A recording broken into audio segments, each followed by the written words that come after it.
Good morning, everyone. Thank you so much for being here. First of all, let me just acknowledge our Pro-Choice Caucus co-chair, Diana DeGette, who is in a hearing right now and is unable to get out. She may be here toward the end of the press conference, but I want to just thank her for her tremendous leadership. Also, to our esteemed Democratic Women's Caucus Chair, Lois Frankel, and all of our members. And of course, our fearless whip, Catherine Clark, who you'll hear from in a few minutes. And also, let me just thank PCC leadership team, staff, and all of the incredible members of the caucus for their tireless work to protect reproductive freedom. Now, as co-chair of the Pro-Choice Caucus, which I am very proud of, I am so proud that over 24 members of Congress today brought guests who highlight the human impact of the GOP's extreme policies on reproductive care. Many of these remarkable storytellers, activists, providers, and more are standing in solidarity with us today. Soon you will hear directly from these very brave women. Women who are on the front lines of the war on reproductive freedom. Women whose entire lives have been disrupted or threatened simply because they sought or provided basic health care. Amanda, Caitlin, Brittany, and Damla, I think I can speak for everyone here when I say that we really are in awe of your courage, your strength, and your determination. Yes. Let's thank them, first of all, for being here. But also, I want to just say, I want to thank them for using their voices to effect change. And I personally know how vulnerable you must feel. I know how I felt when I talked about the abortion I had at 15 before Roe. But by sharing your own stories, you're calling attention to the devastating human toll of these extreme laws and raising the pressure on the GOP to put a stop to it. And that matters for millions of young people who don't know a world without Roe. People like my granddaughter, who will be here shortly, who I decided to bring as my guest this year, Simone. Being a young person in today's America is hard enough already. Can you imagine being a teenager and being told your body is not truly yours? That politicians have more control over your personal health decisions than you do? We cannot stop fighting for our young people. They deserve better. They deserve comprehensive, accurate, culturally responsive sexual education. Like I'm pushing my bill, the Real Education and Access for Healthy Youth Act. They deserve a future where they can access the full suite of reproductive care options, from birth control to IVF to abortion. They deserve to access that care no matter how much money they make. If Congress passed my EACH Act this month, millions of people, especially black and brown women, would finally have equal access to abortion coverage. And finally, these women all deserve privacy and respect no matter their decision. That's why I never talked about my abortion, because I felt it was my decision, nobody else's business. So I know what it was like before Roe, but these last 2 years, we've seen what it was like. Make no mistake, we will never, ever, ever back down.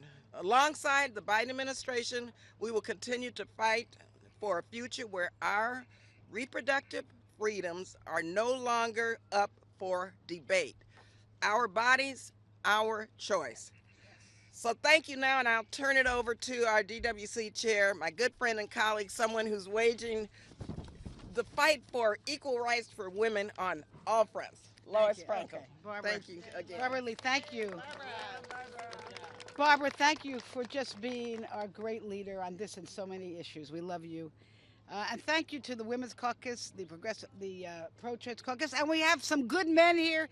Pete Aguilar is our Democratic leader, and I see a bunch.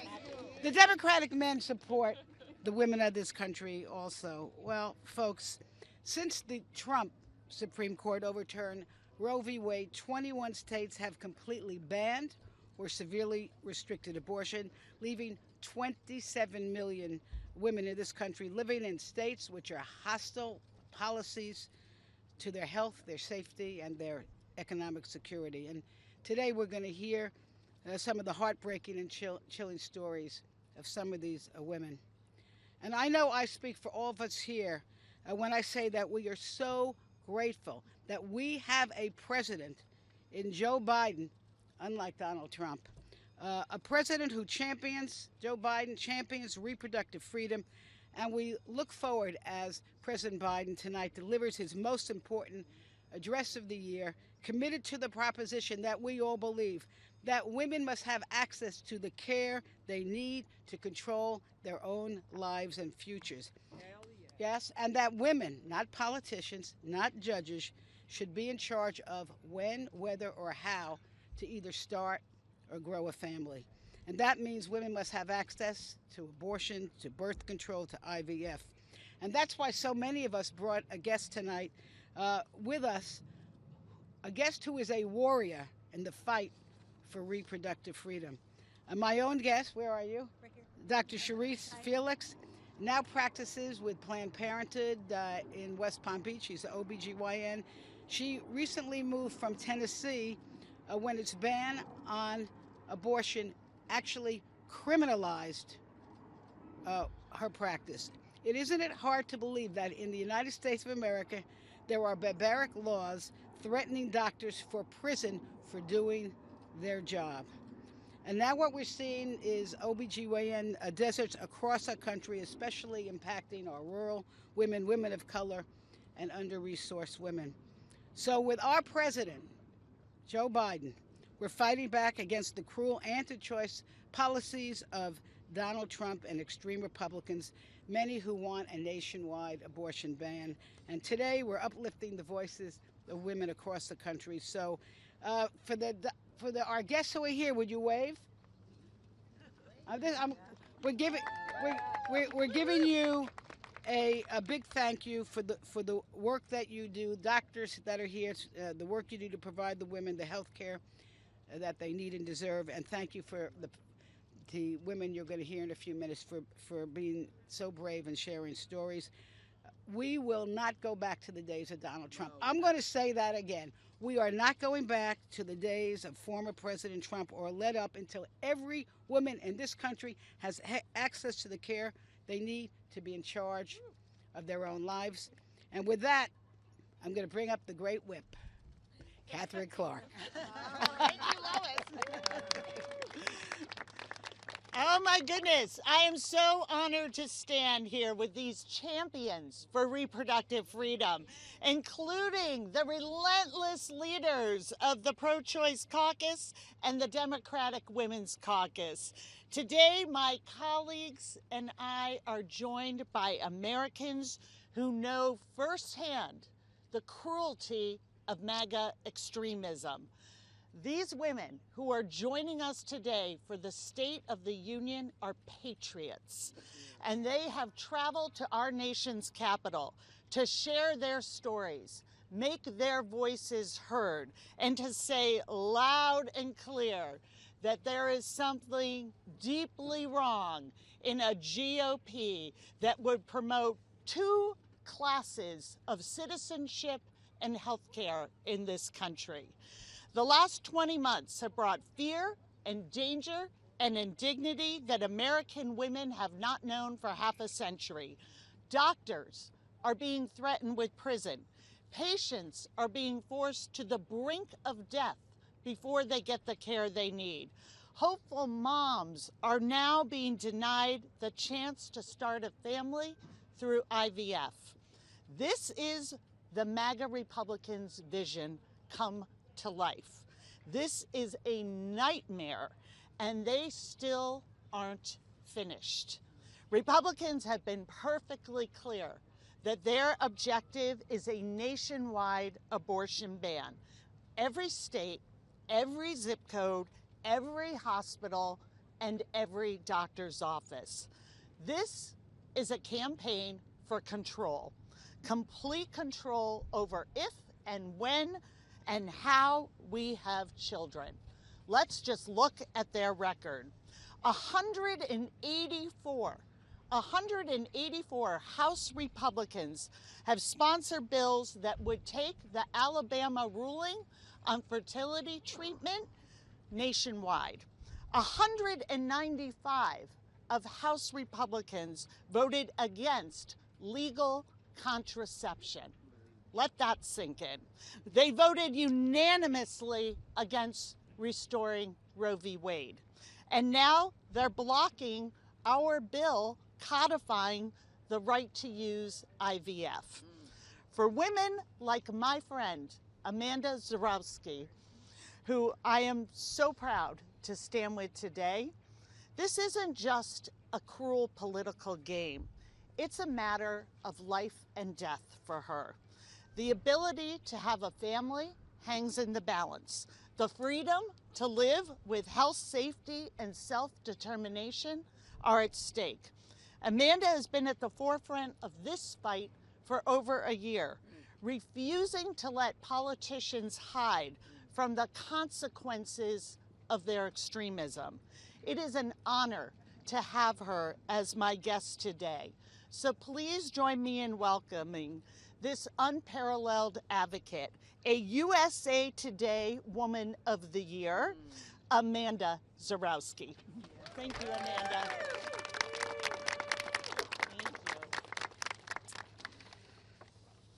Thank you so much, Whip Clark, for that kind introduction and for having me here today.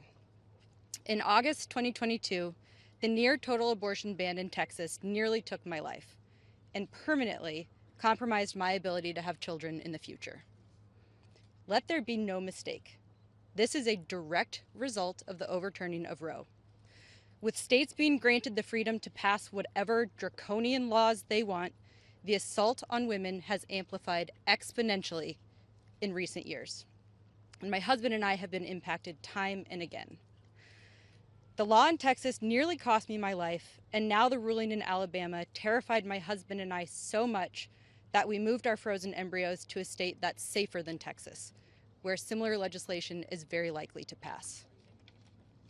We are grateful and fortunate to have the opportunity to move our embryos to protect them from a similar ruling in Texas. But if we don't stop the assault on women this November, they won't be safe in any state, and neither will we.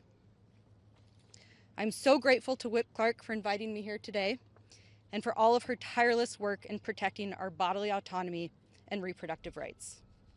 We should be able to make decisions for our own bodies and if and when and how we want to create families without politicians getting in the way and trying to control us. Today in the United States, the reproductive landscape is terrifying, but we are on a precipice. Let me be clear, it can still get worse. We must stop this assault on women before even more of our rights are stripped away from us. Thank you for being here today, and thank you again, Whip Clark, for leading the charge. I'm so grateful for your voice and for your fight.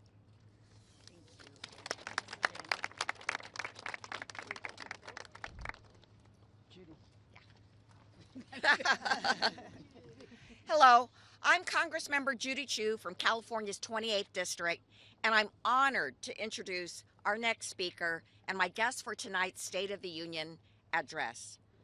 Dr. Caitlin Bernard is incredibly dedicated and so courageous. She is an OBGYN, an abortion provider, and a fellow with the Physicians for Reproductive Health from Indiana. She came into the national news when she was under attack by conservative media and politicians after the fall of Roe versus Wade. She performed an abortion, and then Indiana's Attorney General Todd Rokita wrongly claimed that she had failed to report child abuse in a complaint to the state's medical licensing board, which later found that Dr. Bernard had properly followed all laws and confirmed that she was fit to practice medicine.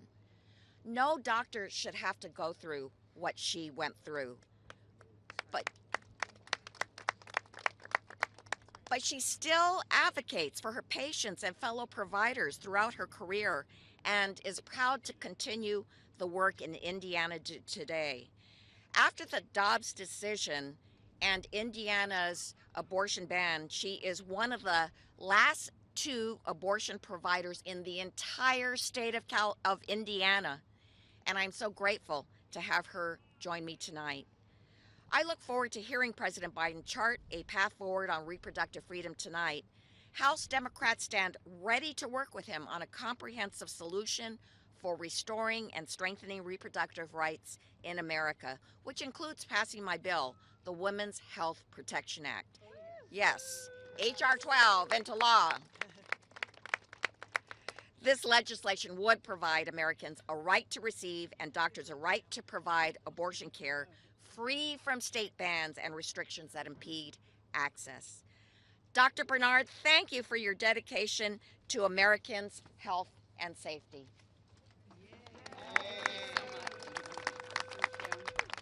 Thank you so much. And I'm so honored to be here and for your leadership in this fight. It really is quite important. I just want to talk a little bit about what it's like to live in an abortion ban state from the physician's perspective. In Indiana, we have been living under an abortion ban for more than 6 months.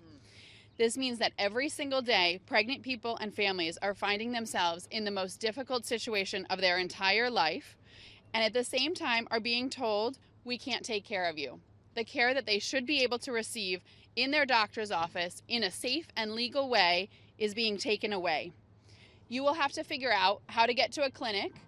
It will take several weeks to get an appointment. You will have to figure out how to get transportation, childcare, a hotel, the money for the procedure, time off work. For many people, this is incredibly impossible.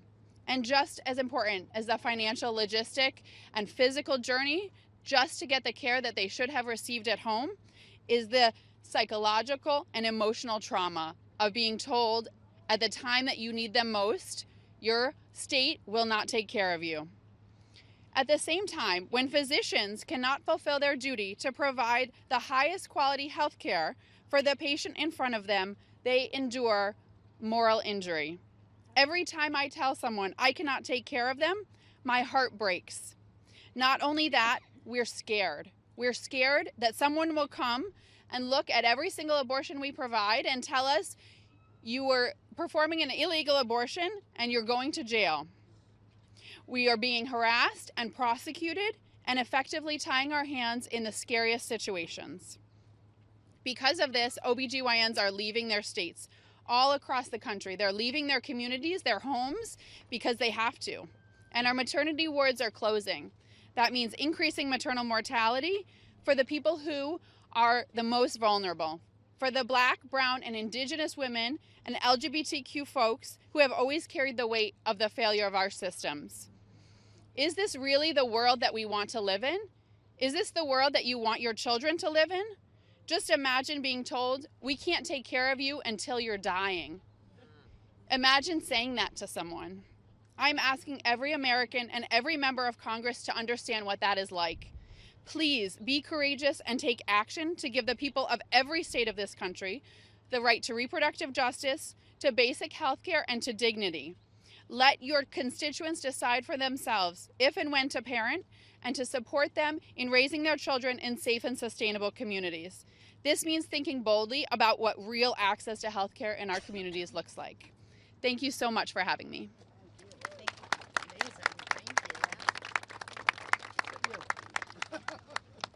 Good afternoon. I'm Congresswoman Joyce Beatty, and I am honored to be here to join my colleagues and to also join all of our guests who are here for this press conference and who will be joining us tonight. We are here because you have heard we won't go back.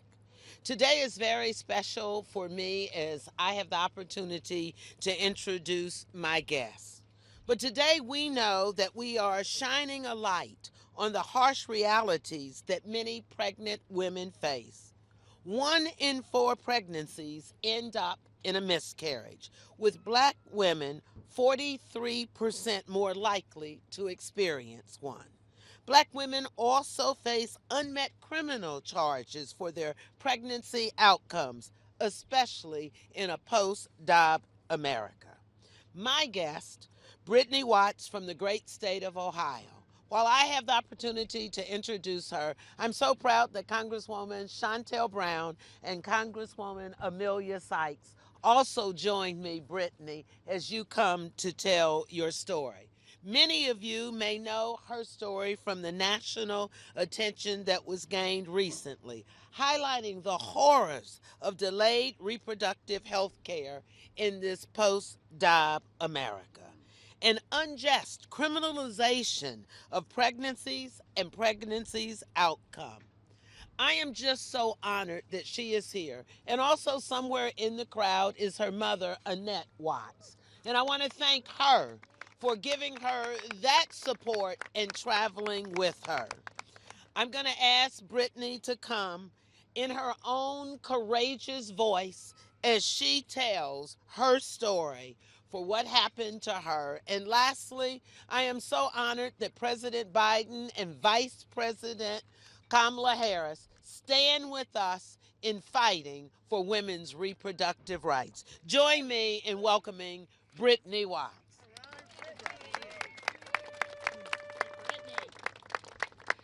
Good afternoon. To Congresswoman Beatty, I count it an honor to be your guest this afternoon. First of all, I want to thank God for the opportunity to stand before all of you, because this is very, very difficult, as the ladies up here can imagine, to talk about something that's very sacred and very private. In September, I lost someone very near and dear to my heart, my child.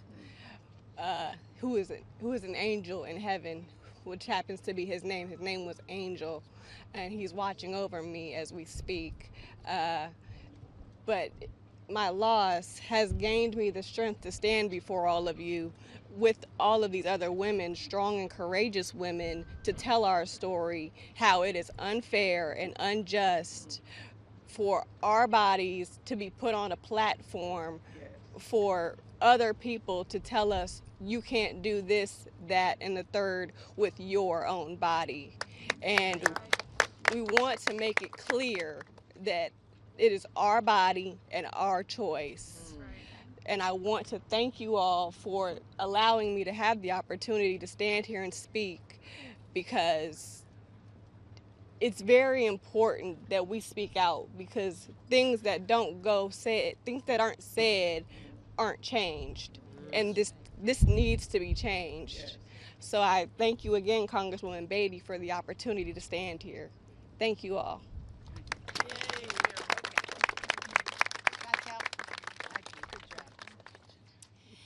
Thank you, Brittany. Now, on behalf of Congresswoman Fletcher, who is unable to be here, I would like to introduce her State of the Union guest and her constituent, Dr. Damla Karsan.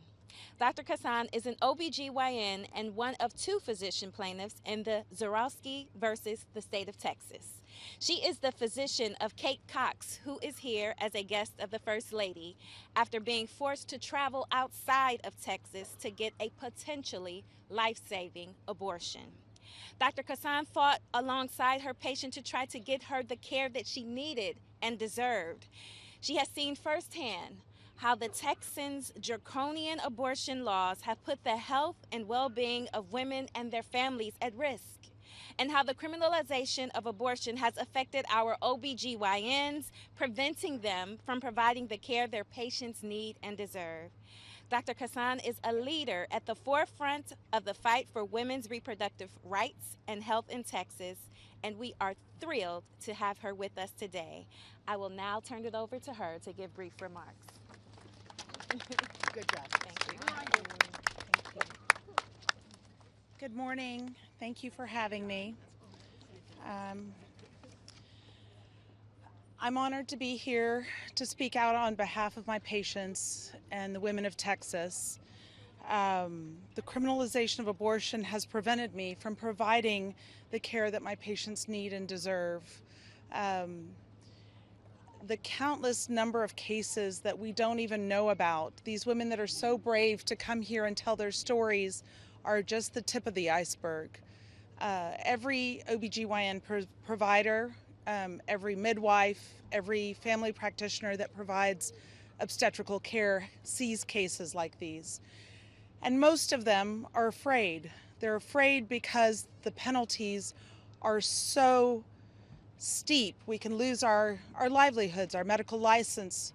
We're threatened with up to 99 years in prison. And and also a $100,000 fine. So most of my colleagues aren't willing to take the chance that they may be wrong when they deem that an abortion is medically necessary. This is what brings women to the brink of death before someone is willing, their provider is willing to take the risk to terminate a pregnancy in the state of Texas, forcing most of them that are able to travel out of the state, as we heard earlier. So I appreciate that you are here to listen to their stories and to show support for this important right that is being torn away from us and causing our maternal mortality to only become worse. Thank you.